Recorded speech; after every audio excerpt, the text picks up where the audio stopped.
Chapter की starting में हमें अरासा और योन को दिखाया जाता है जो जंगल के रास्ते से जा रहे होते हैं। और अरासा योन को बोल रही होती है कि जो जो जाल बिछा हुआ है मैं उसके बारे में तुम्हें अच्छे से डिटेल में बता देती हूँ, तो तुम संभल कर अपने घर जाना। और जब एक बार अपने घर चले जाओगे तो वापस यहाँ मत आना, क्योंकि इंसान कल सुबह फिर से आएंगे और यहाँ बहुत सारे जाल लगा कर चले जाएंगे। तो योन बोलता है कि ठीक है। फिर पूछता है कि तुम्हें पता है मैं कौन हूँ। तो अरासा बोलती है कि हाँ मैं जानती हूँ कि तुम एक फॉक्स हो। उसके बाद बताती है कि जो भी इंसान माउंटेन में रहते हैं या फिर माउंटेन के आसपास या गांव में रहते हैं, उन्हें पता होता है कि इस जंगल में जाल किस तरह से बिछे हुए हैं, और अगर कोई फंस जाता है तो उसे निकलने का भी रास्ता मालूम होता है, इसलिए वो आराम से निकल जाता है। लेकिन तुम फॉक्स टाइप से हो ना, इसलिए तुम्हें इसके बारे में नहीं पता। उसके बाद बताती कि पास्ट में मैं तुम्हारे जैसा ही एक लड़का को बचाई थी, वो भी फॉक्स टाइप से था, लेकिन अब मुझे लगता है कि वो मुझे भूल गया होगा क्योंकि बहुत टाइम गुजर चुका है। और उसके बाद से कोई भी इस जाल में नहीं फंसा, इसलिए मुझे लगा था कि अब कोई नहीं फंसता है। लेकिन जैसे ही मुझे पता चला कि इंसान फिर से बहुत सारा जाल बिछा रहे और भेड़ियों का शिकार करना स्टार्ट कर दिए, तो मैं डर से यहाँ पे आ गई थी ये देखने के लिए कि कोई भेड़िया फंसा है या नहीं। और जैसा मैं सोची वैसा ही हुआ, तुम मुझे यहाँ फंसे हुए मिले। जिसको सुन के यून सोचता है कि एक मिनट, ये लड़की बोल रही है कि पास्ट में ये किसी को बचाई थी, और वो पास्ट के मोमेंट को याद करके सोचता है कि एक मिनट, क्या ये वही गर्ल है जो पास्ट में मुझे बचाई थी। फिर सब कुछ याद करके वो कंफर्म हो जाता है कि ये वही गर्ल है। उसके बाद सोचता है कि पॉइज़न के असर के कारण मैं पहचान नहीं पाया था कि ये वही गर्ल है, लेकिन अब मैं कंफर्म हूँ कि ये वही है। तभी अरासा बोलती है कि ठीक है, अब यहाँ से चले जाओ और वापस कभी मत आना, क्योंकि वो मनुष्य अभी भी तुम्हें ढूंढ रहे होंगे और शायद तुम्हें ढूंढने के लिए दोबारा फिर आएंगे, क्योंकि तुम उनके लिए अमृत के समान हो। तो योन पूछता है कि लेकिन तुम मेरी इतनी हेल्प क्यों करी हो और तुम मुझे इंसानों से क्यों बचाई, जबकि तुम भी तो इंसान ही हो। और अगर उन्हें पता चल गया कि तुम इंसान होते हुए भी एक भेड़िया की जान बचाई है और उसकी मदद की है, तो वो लोग तो तुम पे बहुत गुस्सा करेंगे। तो अरासा बोलती है कि गुस्सा करेंगे, किस चीज़ का गुस्सा करेंगे, वो लोग तो मुझे अपने गाँव से निकाल दिए, इवन मेरे साथ कभी भी अच्छा व्यवहार नहीं करते, वो लोग हमेशा मुझे बहुत बुरी तरह से ट्रीट करते हैं, तो इंसान मेरे अपने कैसे हुए। तो योन ये सुन के थोड़ा दुखी हो जाता है। उसके बाद अरासा एक लेटर देती है जिसमें कुछ इन्फॉर्मेशन होता है। उसे देखकर बोलती है कि ये लो, ये बहुत काम का चीज़ है, इसे लेके तुम चले जाओ और दोबारा यहाँ पे मत आना, क्योंकि अगर तुम यहाँ पे आओगे तो मुसीबत में फंस सकते हो। तो योन बोलता है कि लेकिन तुम मेरे लिए जो की हो, मैं उसका एहसान चुकाना चाहता हूँ, तो मुझे बताओ तुम्हें क्या चाहिए, मैं वो चीज़ तुम्हें ज़रूर दूँगा। तो अरासा उसके ऑफ़र से थोड़ा सरप्राइज़ हो जाती है और सोचती है कि क्या मांगूँ। फिर बोलती है कि नहीं, मुझे कुछ भी नहीं चाहिए, बस तुम सेफली आराम से अपने घर लौट जाओ, बस मेरे लिए यही काफ़ी होगा। जिसको सुन के योन पूरा सरप्राइज़ हो जाता है और वो अरासा के क्लोज जाकर बोलता है कि इसके बारे में तुम थोड़ा ध्यान से सोचना, क्योंकि नेक्स्ट टाइम जब मैं तुमसे मिलूँगा तो तुम मुझे बताना कि क्या चीज़ चाहिए, तब मैं वो चीज़ तुम्हें दूँगा। और ऐसे बोल के योन मुस्कुराने लगता है, जिसको देख के अरासा पूरी सरप्राइज़ हो जाती है। उसके बाद सीन शिफ्ट होता है और हमें दिखाया जाता है मुजिन के साइड, जहाँ पे वो सभी लोगों से पूछ रहा होता है कि क्या जितने लोग भी योन के साथ गए थे सारे लोग मर गए। उसके बाद मुजिन पूरा परेशान हो जाता है, फिर बोलता है कि नहीं, ऐसा नहीं हो सकता, योन को कुछ नहीं होगा, क्योंकि मुझे योन पे पूरा भरोसा है कि वो कहीं ना कहीं ज़रूर जीवित होगा, वो इतना कमज़ोर नहीं है कि इंसानों के जाल में आके फंस के मर जाए। उसके बाद वो बड़े बुजुर्गों को बोलता है कि मैं उसे ढूंढने जा रहा हूँ, वो कहीं ना कहीं ज़रूर जिंदा होगा, मैं जल्दी से जाकर उसे बचाकर यहाँ वापस लेकर आऊँगा। तो बड़े बुजुर्ग बोलते हैं कि हे मुजिन, रुक जाओ, शांत हो जाओ, इतना गुस्सा मत करो। तो मुजिन गुस्से में बोलता है कि ऐसे सिचुएशन में भी आप लोग शांत रहने बोल रहे हैं, आप लोग ऐसे कैसे सोच सकते हैं, मैं ऐसे शांत नहीं रहूँगा, मैं जाऊँगा ढूंढने। और ऐसे वो बोल ही रहा होता है, तभी कुछ लोग देखते हैं कि सामने से योन आ रहा है जो कि थोड़ा जख्मी हालत में था, जिसको देखकर मुजिन उसके पास तेज़ी से दौड़कर भागता है और जाके उसे गले लगा लेता है और बोलता है कि मुझे तुम्हें सेफ देख के बहुत अच्छा फील हो रहा है, वैसे तुम्हें देखकर ऐसा लग रहा है कि तुम मरते मरते बस बच्चे हो, वैसे बताओ कहाँ पे तुम्हें चोट लगी है, क्या तुम ठीक हो ना। तो योन बोलता है कि हाँ मुजिन, मैं ठीक हूँ, टेंशन मत लो। तभी एक बुजुर्ग वहाँ पे आते हैं और पूछते हैं कि योन, मिशन का क्या हुआ।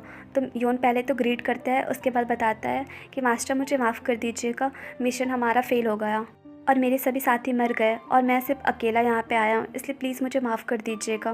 तो उसके मास्टर बोलते हैं कि अच्छा ठीक है, मुझे तुम वहाँ का सारा स्टोरी बताओ अच्छे से कि आखिर वहाँ पे हुआ क्या था। तो योन बताता है कि जैसे ही हम लोग बॉर्डर क्रॉस किए, हमारे बहुत सारे लोग जाल में फंस गए, कुछ लोग जाल में गिर गए और बहुत लोगों को जीवित पकड़ लिया गया। और जिन्हें जीवित पकड़ा गया था, मैं उसे बचाने का बहुत कोशिश किया, लेकिन जब तक मैं वहाँ पे गया तब तक वो लोग पहले ही खुद को मार चुके थे।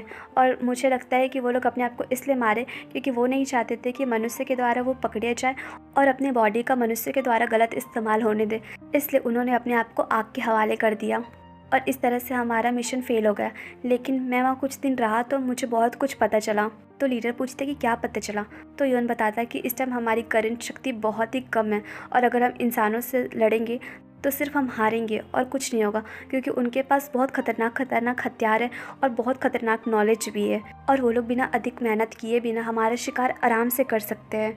और रहा सवाल हम लोग का, तो हम लोग तो अपनी ताकत पे ही बिलीव करते हैं, लेकिन वहाँ पे जो मैं देखा हूँ उसके बाद मुझे एहसास हुआ कि ये ताकत भी कुछ नहीं है। इसलिए अब मुझे लगता है कि हमें अब सिर्फ अपने पावर पे डिपेंड नहीं रहना चाहिए, बल्कि इस टाइम हमें नॉलेज, रिसर्च और अपने ताकत को बढ़ाने के लिए रणनीति बनाना चाहिए और प्लान करके ही इंसानों से लड़ाई करना चाहिए, उससे पहले नहीं। इसके अलावा अगर मनुष्य हम पे अचानक से अटैक करते हैं तो हमें पहले ही से रेडी रहना होगा, ताकि इंसानों से हम मुकाबला कर सकें, ना कि उनसे डर के मारे भागे। इसलिए हमें उसी के अकॉर्डिंग अपना प्लान करना होगा और सबसे पहले अपना जीवन शैली को बदलना होगा और हमारा गांव, कस्बा, सब चीज़ को बदलना होगा और एक नए सिरे से स्टार्ट करना होगा और अपने आप को मजबूत बनाना होगा। अपने आप को, अपने परिवारों को, अपने सैन्य बल को, सब चीज़ को मजबूत बनाना होगा, तभी जाके हम इंसानों से मुकाबला कर सकते हैं और उन्हें हरा सकते हैं। हालांकि ये गोल अचीव करने में हमें थोड़ा टाइम लगेगा, लेकिन अगर हम लोग थोड़ा थोड़ा करके स्टार्ट करेंगे तो जल्दी ही अपना गोल अचीव कर लेंगे और आप लोग फ्यूचर में एक नई दुनिया देखेंगे जो कि बहुत ही डेवलप होगी। उसके बाद सीन शिफ्ट होता है और हमें दिखाया जाता है कि कुछ साल गुजर चुके हैं और सारा प्लेस डेवलप हो चुका है, जिसे दो फॉक्स भी देख रहे होते हैं, जिसमें वाइट फॉक्स सारी जगह को देखकर बोलता है कि देखो ना, किसने सोचा था कि ये प्लेस इतना डेवलप हो जाएगा और अब इस प्लेस में घूमने में मुझे बहुत मज़ा आता है क्योंकि आसपास का दृश्य है ही इतना अच्छा। तो ब्लैक फॉक्स बोलता है कि हाँ भाई, बोल तो तुम सही रहे हो, क्योंकि पास्ट में जब योन ने कहा था कि वो एक ऐसा शहर बनाने वाले जो बहुत विकसित होगा, तो मुझे यकीन नहीं हुआ था और मैं सोच रहा था कि हम लोग जिस गाँव में रहते हैं, क्या ये गाँव इतना डेवलप होगा।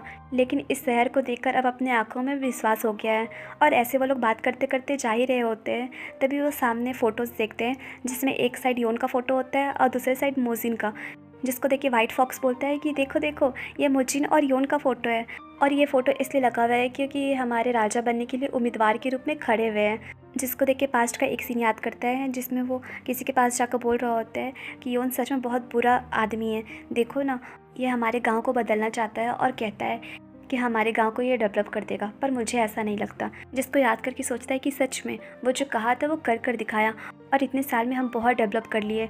इसलिए मुझे लगता है कि अगर योन को राजा बनाया जाए तो हमारा भविष्य अच्छा ही होगा, क्योंकि उसके पास लीडर बनने के सारे गुण हैं। तो ब्लैक फॉक्स बोलता है कि ऐसा इसलिए क्योंकि उसे मुजिन का समर्थन प्राप्त है और मुजिन के पास पूरा सैन्य शक्ति है, तो चाहकर भी कुछ गलत नहीं कर सकता है योन।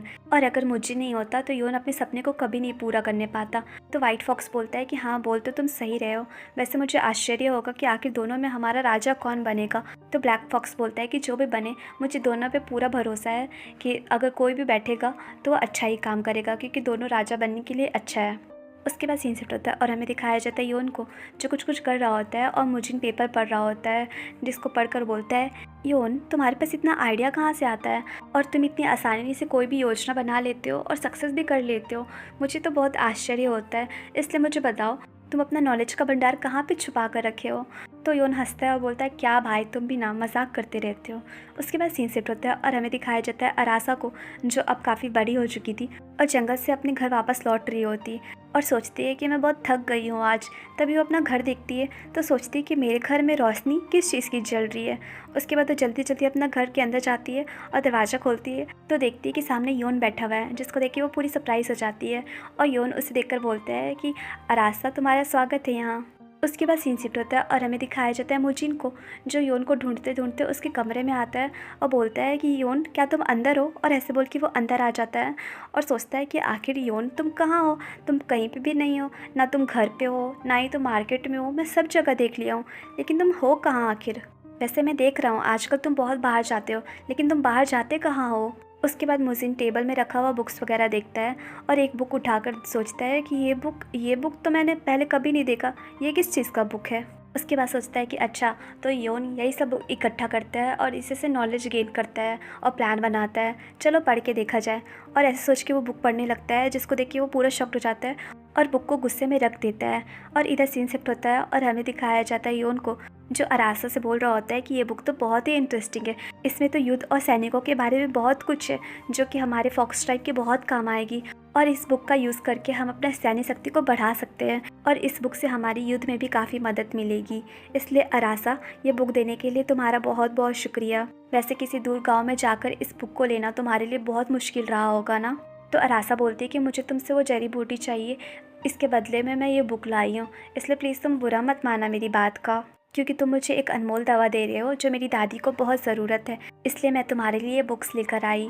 और मैं वो जड़ी बूटी लाने नहीं जा सकती क्योंकि वो जड़ी बूटी पहाड़ के ऊपर मिलता है, जिसे तोड़ना बहुत मुश्किल है और ऐसे ख़रीदने पर बहुत महंगा मिलता है, इसलिए मैं नहीं जा सकती। लेकिन तुम्हारी दवा के कारण अब मेरा बहुत हेल्प हो गया है, और इस दवा के कारण मेरी दादी जीवित है, इसलिए योन तुम्हारा बहुत बहुत शुक्रिया। तो योन को ये सुन के बहुत अच्छा लगता है। तो गाइस, ये चैप्टर यहीं पे एंड हुआ, और आप लोग मुझे कमेंट करके ज़रूर बताइएगा कि आपको शियो के फादर का स्टोरी जानकर कैसा लग रहा है, और अगर वीडियो पसंद आ रही है तो प्लीज़ वीडियो को लाइक शेयर एंड सब्सक्राइब कीजिए। Bye bye.